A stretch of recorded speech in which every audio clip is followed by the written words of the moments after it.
All right, welcome to another Ember Weekend. I'm Jonathan Jackson. And I'm Chase McCarthy. And I'm Robert Jackson. Yeah, Robert's here. I kind of feel like we have to change the order now. It seems weird to do like a Jackson, McCarthy, Jackson. Yeah, it is. Yeah. You know, it is. There is like an order thing. Honestly, we should just really shuffle it. Like we can do some sort of like. Honestly, y'all, I'm just glad I remembered to say my own name. Okay. Actually, I was like waiting, like I was paused, and I have this I'm just pantomiming, like is he gonna do it? Is he gonna do it? And he did it! Yay! In my own head, I almost said Jonathan Jackson. Like that's not great. I mean, that's not your name, Rob. Don't say Jonathan Jackson. Not your name. Okay, so we're broadcasting in a lot of places, and it's been a minute since we've last recorded. So we're doing an RFC Roundup Holiday Edition, and this is likely going to be a 2-part episode, though that remains to be seen. And do we title our episodes preemptively now, Chase, or do we no longer do that? Well, we always said that if we had a guest, they chose the title. But after that, I mean, besides that, we just choose it after the fact. Yeah, I don't think Robert's a guest anymore. No. Though. Rob, do you want to name it? No, no. I don't want that responsibility. It's a difficult responsibility. All of our guests have always had a little trouble. We started letting people know beforehand, so they had some time. So let's just dive in. So I guess the first thing we need to talk about is what have we been up to? It's been since September since we last recorded. I guess I'll go first. I was in Florida and did Emberfest at Amsterdam. And when I went to Florida, it was for Thanksgiving. And it was a little frustrating because that's still a little bit before it gets crazy cold in Rhode Island. So I don't know. Oh, and I sent out Christmas cards. Boom. Chase, it's in the mail. I didn't get one. I'm so glad that I don't have to send out Christmas cards. You're getting one sometime. You can just send emails.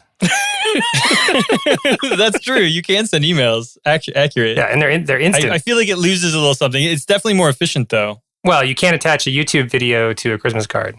Well, you could. It's just it's an encumbrance on both sides of the letter. All those little USB sticks would be expensive. Yeah, definitely.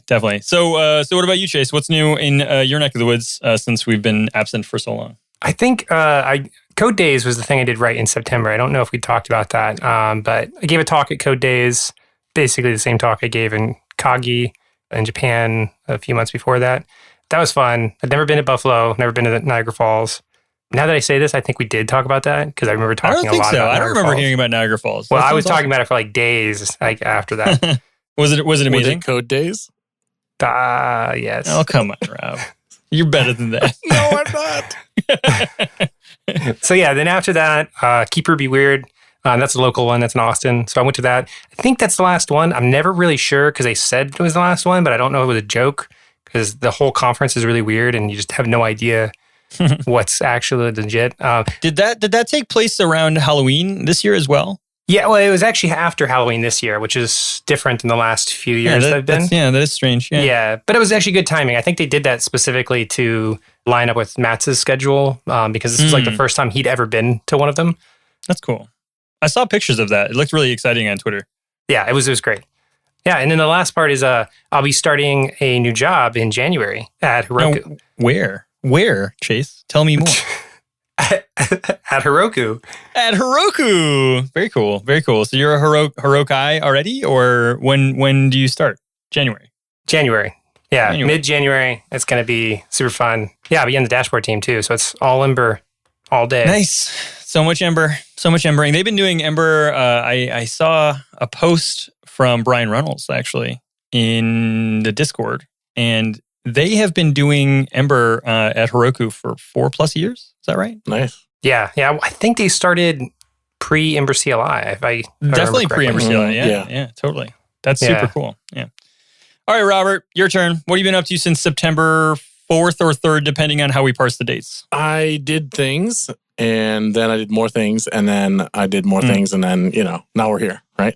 Are you telling people to go, go check my GitHub for my creds? No. So we had Ember Camp in Chicago. That was really awesome. Lots of fun. Yeah, we mentioned that in episode 124, but it was still in the future at that point. Yeah, so that was a ton of fun. I accidentally ordered a drink that was a gallon-sized Moscow Mule. Next time, so since then I have asked the size of the beverage as I ordered them. So I learned something. That was good. Then what did I do? Then I took a family vacation to Disney World. We had a blast. I went out to Sunnyvale to have an offsite with teammates over LinkedIn, my team over there. Although it was super ashy. Like I honestly thought that they were just making a big deal, but those Californians making a big deal about the smoking, and it was like really hard to breathe actually. And then just this past weekend, we had a Ember, the framework team met face to face out in Portland for both days, and just locked ourselves in a room and yelled at each other for a couple of days. So, that's par for the course for face to face, right? Yeah. Seems good. The image that I have of the face to face is like the cover of like the comic books where all the superheroes are like, face to face, like in the line, like heroes versus villains. Yes. The image I always have is that John Travolta, Nick Cage movie where they like face off, where they like switch faces. I joke about yelling because there's, especially when Eric, Brendan, and I were both at all the meetings, there was a volume problem because like I have lots of volume and Eric has lots of volume, and then like collectively rooms aren't made for that much volume.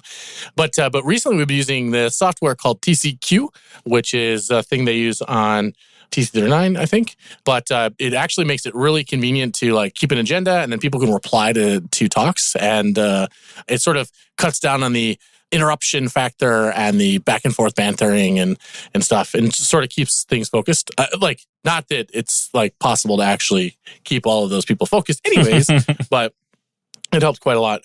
Is that a service, or is that no, like it's just an open source app that was put together by I think Brian Turleson, for TC39. And since Yehuda had been using it on TC39, he suggested we try it out for our face-to-faces. And I think this was the second time we used it. And frankly, I think while we still had tons of topics to go over, at least we're able to keep as focused as possible. And right. The issue is like the derailing of things with like interrupting, like clarifying questions or reply, like rebuttals or whatever, like having a system, especially when you have like 15 people in a room, having a system where you've basically got to type in, like essentially raise your hand and here's my comment to be able to jump in. It like really keeps you on track. That's cool. That's really neat. I've not heard of it. Is that on GitHub, I presume? Yeah, I can get the link and we can include it in the notes. Excellent. Cool. Well, that's kind of what we've been up to, and we're back, and we're doing a holiday episode. So let's dive into the guts of this week's RFC roundup. Oh, John, I didn't realize it was Festivus. Totally. For the rest, you're not wearing your sweater. Oh no, I mean, like, it was in the memo. You're talking to Robert. I was like, I'm wearing my sweater. How dare you, sir? Can't you see it? It's right here.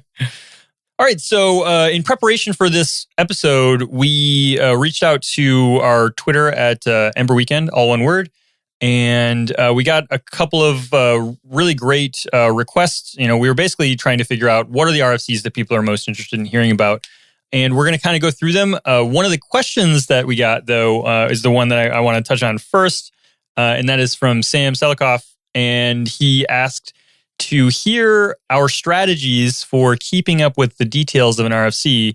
And I'm going to start again because I have one thing to say about this, and it probably means that I'm bad at reading RFCs. And it's kind of like inbox zero in me, where everyone likes to say they do inbox zero, but we've all had thousands of emails in our inbox at some point or another. And that's how it works for me. Like some days I'm really motivated to work through all the issues, but normally I let it pile up, and then one day I open up the GitHub tab, the notifications tab, and it's just like, 2-page scrolls, and I just go through and I click the ones that I have read or I'm keeping tabs on, and I dismiss the rest. And that's kind of the processing mechanism. But it feels like that's probably not something that would work for you, Rob. Or so opening the table, how do you deal with RFC buildup? I think there's a few parts to this. I think GitHub doesn't actually have a way to like tailor the notifications terribly well. So you basically either can watch the repo and see comments or not. They recently added a feature where you can watch for releases, but that doesn't really apply here. Like these aren't releases, if you will. Right. So unfortunately, you can't just use the built-in system to tailor this. But what I think the right thing to do is, at least for me personally, is to look at the title of the RFC and see if it applies to maybe it's in a category you don't care about, or not in a bad way, just like it doesn't affect you or you don't have any deep thoughts on a given subject. If it doesn't, you can always go to it and unsubscribe, and then you just stop getting notifications or comments for that particular one. That's one thing. Another thing that I like to do is in cases where I care about a thing, but it's not terribly important, like the details don't matter. I don't really want to try to modify the process or change the proposal after, I'll basically just wait for the team to put it in final comment period. So if it's a framework RFC, then that means like someone on the framework team will comment in the thing at a final comment period, and there's like tweets and mentions in the Ember Times, stuff like that. And at that point, then now it's a great time to like perk up, pay attention, read through the thing, make sure there's no like red flags or something jumps out at you. That's a great thing. I think the problem for me is that I tend to care about all the different things. So I'm never in the first category that I wish I was in sometimes, which is that I don't care. So I tend to try to review the RFCs when they're first proposed and try to give early feedback to the author if possible.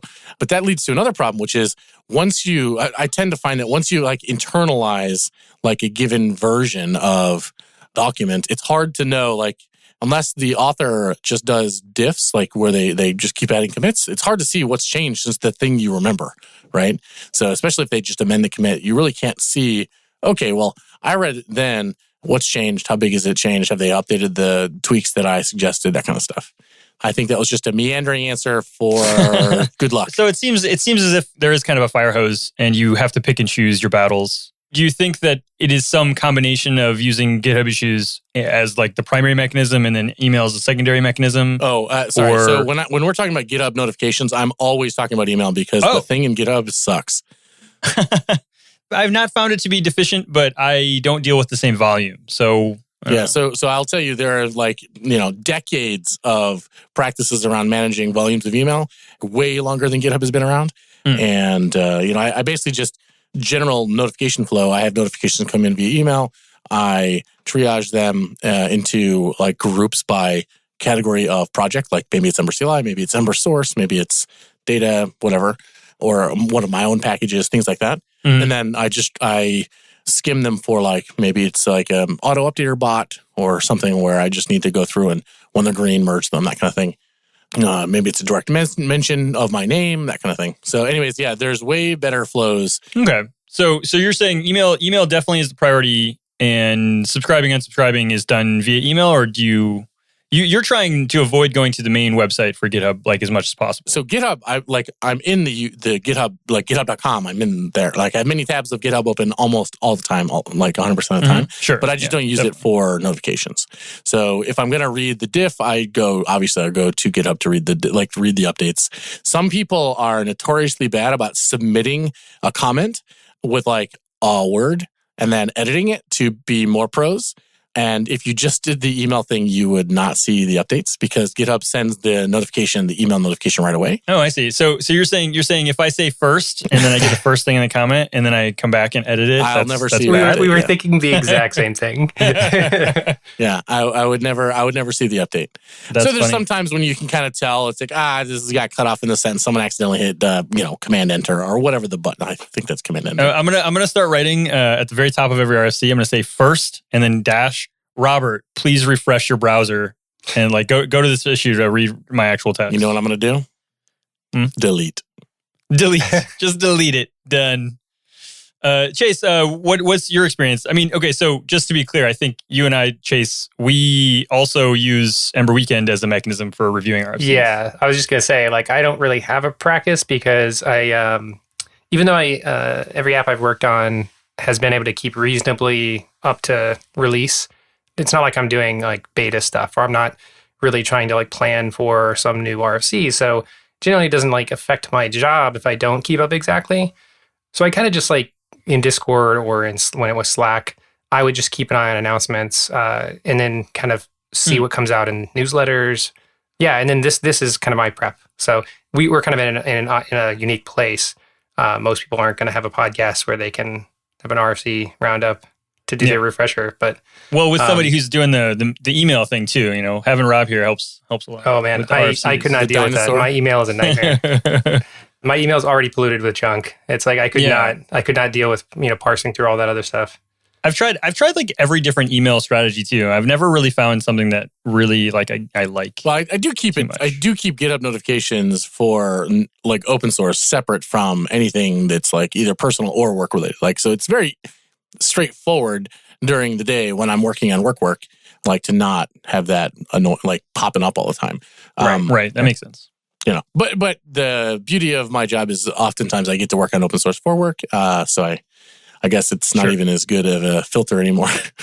Okay, well, I guess the sum up here is that, you know, you got to find a system that works for you, and it depends really on how much you care about understanding every individual RFC. Like basically, it's a job of narrowing it down, and then you can find a system that works. Yeah, is that the general? Yeah, that's about right. And the one thing to keep in mind is that some RFCs are different than others, right? So some of them, like for example, the Ember 2018 roadmap RFC, right, which we did talk about, I think, or it had just came out when our last episode was out, but we didn't talk about it in detail. But the point is, it pitches a high level meta like point and path that's way easier to digest than some like nitty gritty detail API, right? Like those tend to make more sense to focus your time on, especially if you're basically in a space where you're an app developer. You just want to be generally up to date to use the current patterns.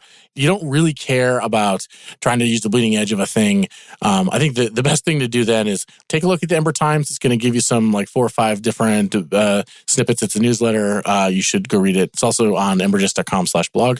That's a great place to like just get a couple of hand-picked things fed to you from the learning team, which is awesome. And then also like the release posts when it's actually like many weeks after RFC plus landing plus merging to beta. Like once it's already out, and then it's out there, and then you know, then it's like stable. And hey, this is a thing that the team has like worked on, and it's honed, and it should be ready to go. So I think you're touching on something. It's like it depends on who you are, the strategies you might employ here, but like the 99% case is that you're an app developer and you want to just make sure that you're, you know, keeping an eye on the future and you're doing reasonable and intelligent things to keep your app in a good space so that you can keep working on it. I think you're exactly right. Find curated lists, the blog, Ember.js Times, that seems reasonable. And of course, you know, your favorite podcast, Ember Weekend, you know, whatever you want. The main content of this episode is all going to be driven around this idea of Ember Octane. This was actually a question that Jen Weber had when John posted it up on Twitter. And so luckily, this is kind of like something that Rob's really interested in right now. He's like actively taking notes as I speak. I can see them changing in the docs. And so we're going to talk next about the RFC about Ember editions, or the first edition being the Octane edition.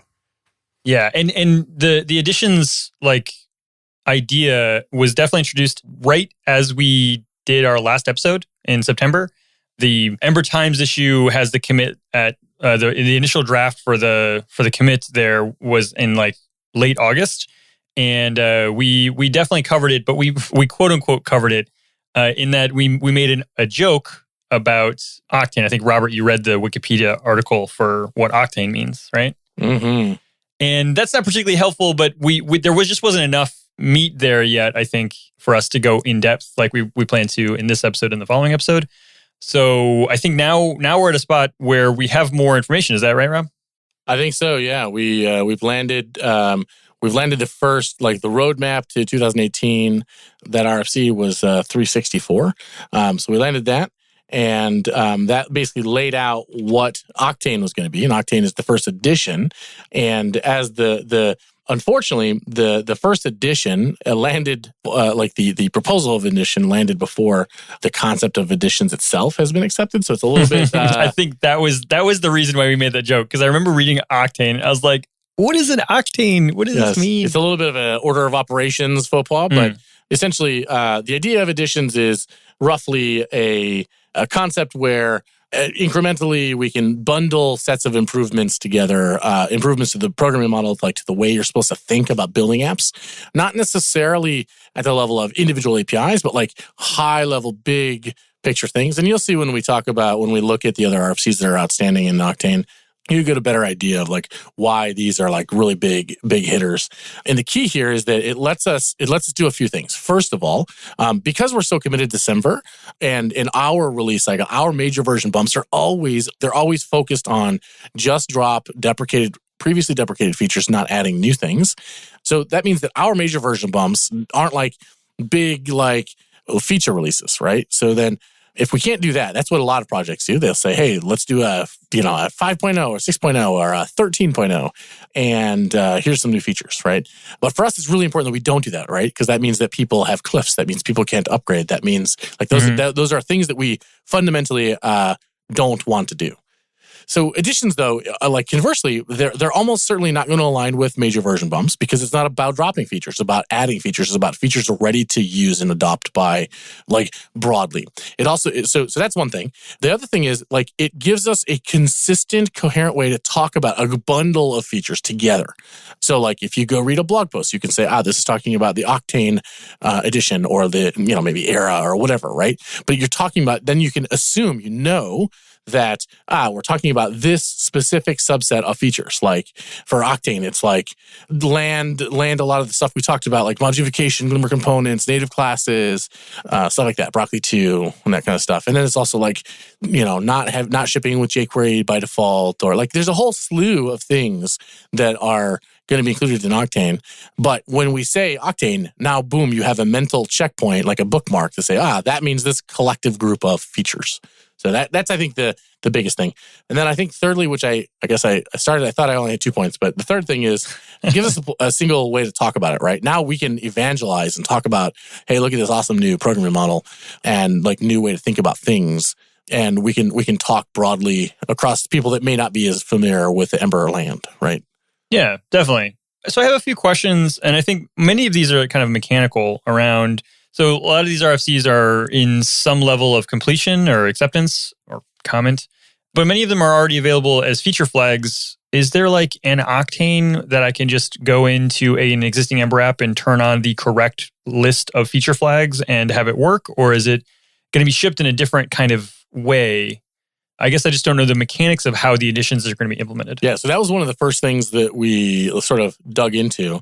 I'll copy the link. There's an Octane tracking issue in Ember itself, and I'll make sure to get that in the notes. Mm-hmm. But basically, it's tracking all the features and what's going to land and what the order of operations are, who's sort of assigned to what, and it's just a big giant checklist of checklists.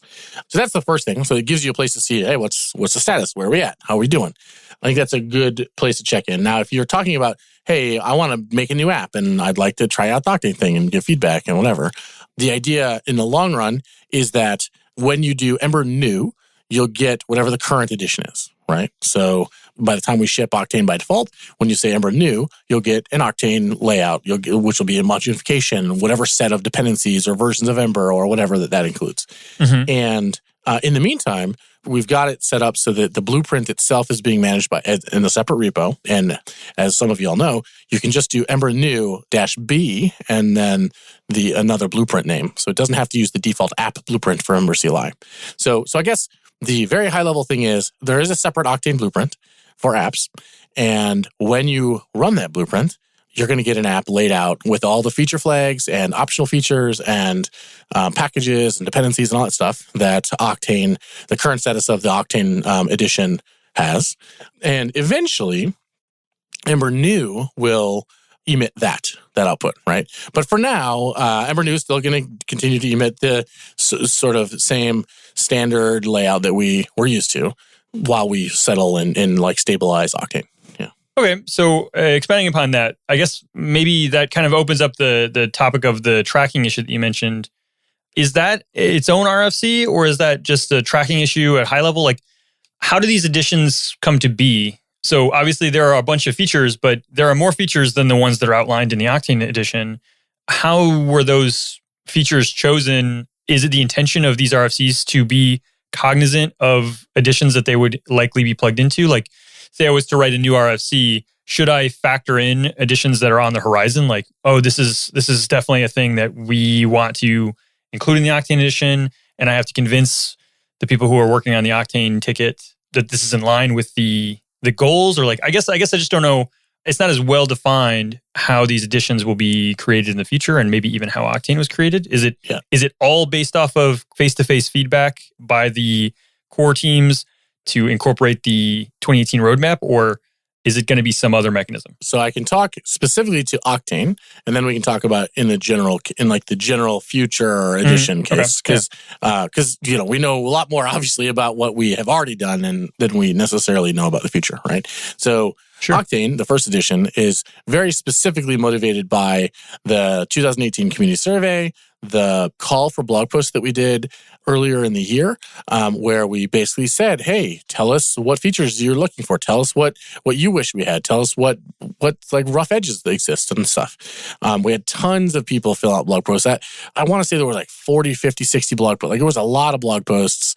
The core team, the collective core teams like CLI team, the framework team, like we read through, I think most of us read through all of them probably, but certainly most of them, and used those key points as things to focus on, right? So a big part of the new Octane release is about finishing those things and solving the problems that community posted. Now, I don't know for sure, and this certainly isn't like a fundamental rule that all editions have to be driven by this community consensus gathering process, but I liked it. It worked well for me.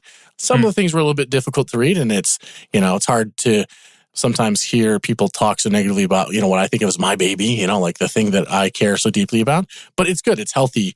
All the blog posts that I read, even if they were being critical or harsh about software I write or, care about, they all were from a place where, hey, let's make this better. I still think this is the right thing to do. I'm still using Ember. It's because it's the best thing to do or to use. But here, these things are wrong, and let's figure out how to go forward. If it was all just like a let's hold hands and sing songs moment, then we wouldn't have anything to improve, right? Sure, yeah. And there's always things to improve in any software, obviously.